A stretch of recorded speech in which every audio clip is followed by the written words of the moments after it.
नमस्कार दोस्तों, तो आज हम बात करने वाले हैं अनार की प्राकृतिक खेती के बारे में। Pomegranate plantation through natural farming या सुभाष पालेकर प्राकृतिक खेती है उसकी विधि के द्वारा, या जीरो बस्ट प्राकृतिक खेती है, जीरो बस्ट नेचुरल फार्मिंग के द्वारा हम अनार की खेती किस तरह से कर सकते हैं। दोस्तों, इस वीडियो में हम जानेंगे कि अनार कौन कौन सी किस्में हम लगा सकते हैं, तापमान या किस तरह के क्लाइमेट में अनार होता है, या कौन कौन से राज्यों में इंडिया के, भारत के में अनार ज्यादा लगाया जाता है, या अनार के साथ हम सहजीवी फसलें कौन सी लगा सकते हैं, उसके मॉडल के बारे में बात करेंगे। अभिवृद्धि के बारे में बात करेंगे, किसको किस तरह से मल्टीप्लाई कर सकते हैं हम, किस तरह से इनको आगे बढ़ा सकते हैं, कैसे हम कौन सी कलम लगाएं जिसके थ्रू हम इसकी मल्टीप्लिकेशन कर सकते हैं अनार की, और फिर रोपाई कैसे करेंगे कलमों की, फिर जीवामृत और आच्छादन सुभाष पालेकर खेती में जो हम करते हैं, जीवामृत और आच्छादन का जो मुख्य रोल है, अहम रोल है, उसके बारे में बात करेंगे। और फिर फसल सुरक्षा या प्लांट प्रोटेक्शन हमें किस तरह से करनी है उसके बारे में हमें इस वीडियो में देखने को मिलेगा। दोस्तों, थोड़ी सी वीडियो लंबी रहेगी क्योंकि आपको इतनी इन्फॉर्मेशन देनी है तो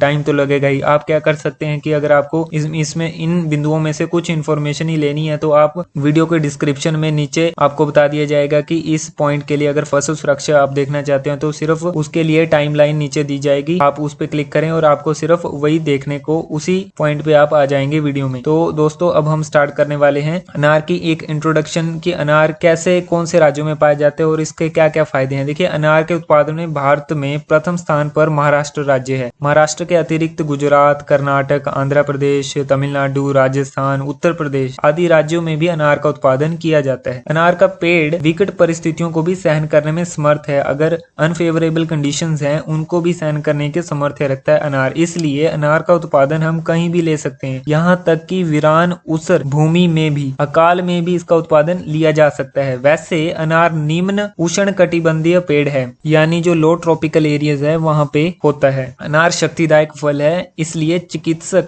डॉक्टर इसे निर्बल रोगियों के लिए विशेष रूप से लेने का परामर्श या सलाह भी देते हैं। इसमें 12% से लेके 16% तक शर्करा होती है, शुगर होती है, जो क्या करती है कि पाचन शक्ति है ना, उसको अच्छा करती है, जिससे कि हमें और शक्ति प्रदान होती है। अनार की किस्मों के बारे में बात करें दोस्तों, तो अनार की किस्में हैं जैसे कंधारी है, ढोलका है, जालोर, सीडलेस, मस्कल है, गणेश, मृदुला, ज्योति, ये भी बहुत सारी विभिन्न किस्में हैं। कंधारी हिमाचल प्रदेश में, ढोलका गुजरात में, जालोर सीडलेस राजस्थान में, मस्कल, गणेश और मृदुला महाराष्ट्र में उत्पादित होने वाली लोकप्रिय किस्में हैं। अगर हम अंतर की बात करें कि इसमें क्या स्पेसिंग रखी जाती है, अगर हम जब अनार लगाते हैं तो अनार के पेड़ों में अंतर भूमि के अनुसार है कि वहाँ की भूमि किस तरह की। यदि भूमि हल्की है तो अंतर 12 बाय 12 फीट रखते हैं। भूमि की किस्म मध्यम हो तो अंतर 12 बाय 15 फीट रखते हैं। अगर भारी भूमि हो, हैवी सोइल हो, तो अंतर हमें 15 बाय 15 फीट रखना चाहिए। अगर हम सहजीवी फसलें जो अनार के साथ हम लगा सकते हैं उनके बारे में बात करें तो दोस्तों, अनार के साथ बोई जाने वाली सहजीवी फसलों के नाम है जैसे सहजन, जिसको मोरिंगा कहते हैं हम, एरंड या कैस्टर जिसको बोलते हैं, अरहर आ गया, पिजन पी, हल्दी आ गई, मिर्च आ गई, अदरक, चना, लोबिया, और लताओं में लगने वाली जो सब्जियां हैं वो हम इसके साथ लगा सकते हैं। अब हम मॉडल के बारे में भी बात करेंगे कि इस तरह से होता है इसका सब्जियों के साथ या सहजीवी फसलों के साथ। हम अब अभिवृद्धि के बारे में बात करने वाले हैं कि अभिवृद्धि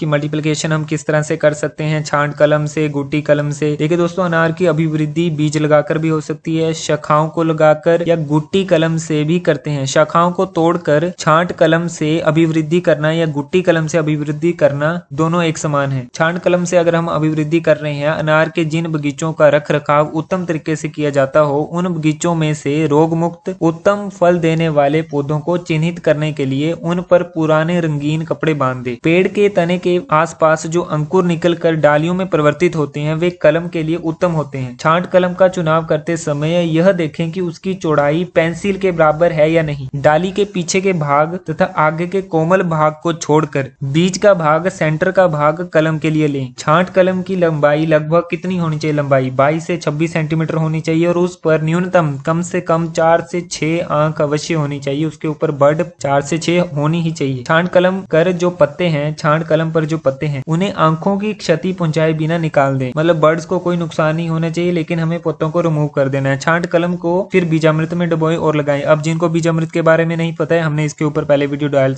रखी है, आई बटन पे जाके आप देख सकते हैं। अब इसको लगाते समय छांट कलम का 3/4 हिस्सा आपने क्या करना है और 2 आंखें भूमि के अंदर हो। 3/4 हिस्सा उसमें 2 आंखें भूमि के अंदर होनी चाहिए। सायंकाल सूर्यास्त से 2 घंटे पहले छांट कलम है जो लगाना उत्तम है, या कटिंग है जो ये वाली, इसको लगाना उत्तम माना जाता है। अब छांट कलम से आप अभिवृद्धि कर सकते हैं। और एक दूसरा तरीका है गुट्टी कलम, या जिसको हम एयर लेयरिंग भी बोलते हैं। गुट्टी कलम पद्धति सर्वोत्तम पद्धति है। इस पद्धति में पेड़ की सभी डालियां कलम करने के लिए ठीक होती हैं। पेंसिल के आकार वाली शाखाओं को चुनकर आगे और पीछे वाले भाग को छोड़कर बीच वाले भाग में से 15 से 20 सेंटीमीटर की शाखा को ले लें। फिर क्या करना है, पत्ते निकाल दें इसके बाद 2 से 3 सेंटीमीटर लंबाई की गोलाकार छाल, सर्कुलर जो छाल है उसको आप चाकू से निकालकर उस पर शैवाल, या जिसको गीला स्पैग्नम मोस भी बोलते हैं, उसको लपेट दें, जिससे कि उसकी नमी बनी रहे। और उस पर पॉलिथीन पेपर को सुतली से बांध दे या पतली रस्सी से बांध दे उसको। शैवाल में पानी को ग्रहण करने की क्षमता होती है, इसलिए हम उसको लगा रहे हैं, इसलिए आगे जल देने की आवश्यकता नहीं पड़ती। गुट्टी कलम वर्षा ऋतु में बांधना हमें सबसे ठीक रहता है, उसमें उत्तम रहता है। देखिए हमने गुट्टी कलम के बारे में जान लिया, छांट कलम के बारे में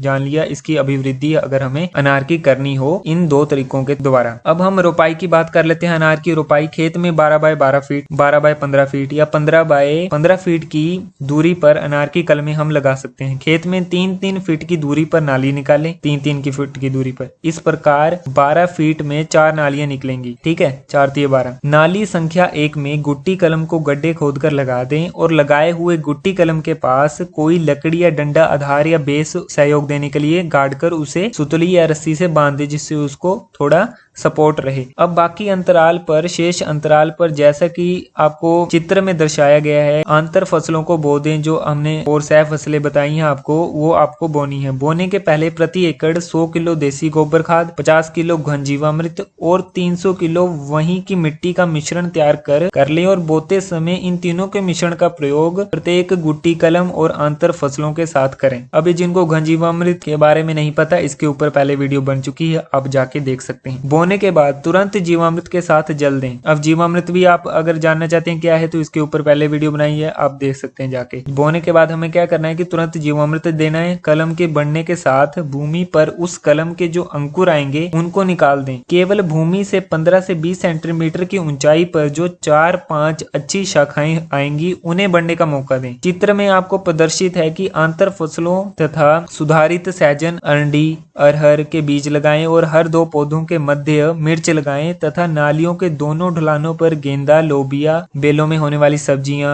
टमाटर, बैंगन, गवार आदि के बीज या पौधे लगा दें। तो अब हम अगर जीवामृत की बात करें कि हमें जीवामृत का किस तरह से छिड़काव करना है। वर्षा ऋतु में जब वर्षा 2-4 दिनों के लिए रुक जाती है, तब थोड़ा थोड़ा जीवामृत सभी कलम या तथा अंतर फसलों के पास भूमि पर डाल दें। महीने में 1 या 2 बार जीवामृत डालना है। वर्षा ऋतु के समाप्त हो जाने के बाद सिंचाई के जल के साथ महीने में 1 या 2 बार जीवामृत 200 से 400 लीटर प्रति एकड़ के हिसाब से डाल दें। महीने में 1 या 2 बार सभी फसलों पर 100 लीटर जल में 5 लीटर जीवामृत मिलाकर छिड़काव करें। इसके बाद 100 लीटर जल में 7 लीटर जीवामृत डालकर छिड़काव करें। फिर इसके बाद 100 लीटर जल में 10 लीटर के हिसाब से जीवामृत मिलाकर छिड़काव करते रहें। अगर हम आच्छादन की बात करें, अब जीवामृत के छिड़काव के बारे में भी जान लिया, अब आच्छादन के बारे में बात करें तो आच्छादन, जीवामृत और आच्छादन मतलब परस्पर एक घनिष्ठ संबंध है उनका, आपस में एक उनका रिलेशन है। प्रारंभ में अंतर फसलें खड़ी होने के बाद वे ही सजीव आच्छादन बन जाएंगी। अंतर सजीव आच्छादन की लाइव मल्चिंग वो ही काम करेंगी। अब जिनको दोस्तों को आच्छादन के बारे में थोड़ा नहीं पता है, वो आप आच्छादन की वीडियो देखिए और आपको पता लग जाएगा। जब आंतर फसलों की आयु उत्पादन देने के बाद समाप्त हो जाएगी, या जो इंटरक्रॉप्स हमने लगाई हैं उनकी जब आयु समाप्त हो जाएगी, तब उनके मृत शरीर उसी स्थान पर फिर से कास्ट आच्छादन बन जाएंगे कि कास्ट आच्छादन या स्ट्रो मल्चिंग हो जाएगी उनकी, है ना। सहजन के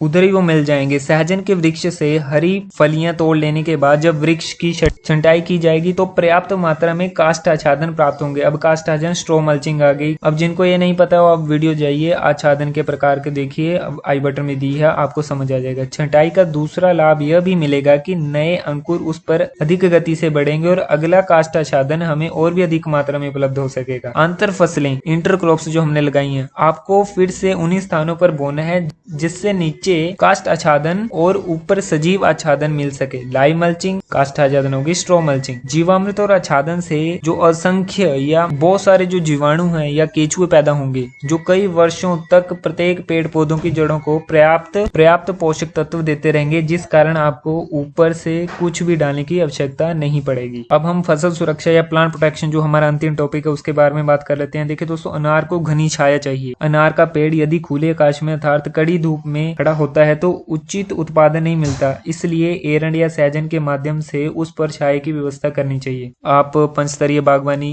भी देख सकते हैं, उसमें किस तरह से पौधों को व्यवस्थित किया जाता है कि कौन सा पौधा कहाँ पे लगना है। आप पंचस्तरीय बागवानी अगर करना चाहते हैं तो वीडियो इसमें पहले बन चुका है। उसके साइंस को, विज्ञान को समझना चाहते हैं कि कौन सा पौधा क्यों कहाँ लगाया जाता है, उसके बारे में पूरी इन्फॉर्मेशन दी गई है, तो आप वहां जाकर वो देख सकते हैं। देखिए दोस्तों, जीरो बस्ट प्राकृतिक कृषि की सभी बातों को यदि हम क्रियान्वित करते हैं तो कीट व बीमारियां आती नहीं है, ऐसा उनका कहना है। जब हम इसमें कुछ कमी कर देते हैं तो प्रतिकारक शक्ति पर्याप्त मात्रा में विकसित न होने के कारण, प्रतिकारक शक्ति या जो इम्यूनिटी होती है, प्रतिरोधक शक्ति प्रॉपर विकसित न होने के कारण कीट हानि पहुंचा सकते हैं या बीमारी लग सकती हैं। इनसे बचाव के लिए आप कुछ विशेष नियमों का पालन करें। जब आप अनार के पेड़ की छटाई करते हैं उस दिन सायंकाल या दूसरे तीसरे दिन सायंकाल अनार के पेड़ों के दो पंक्तियों के बीच जलती हुई मसाल लेकर दौड़े। इससे 80% अनार को खाने वाली कीट मसाल पर आत्मदाह कर देंगे। अनार को नुकसान पहुंचाने वाले मावा, thrips, jassids, white fly, mites, mealybug, इडरवेल, स्टेम बोरर आदि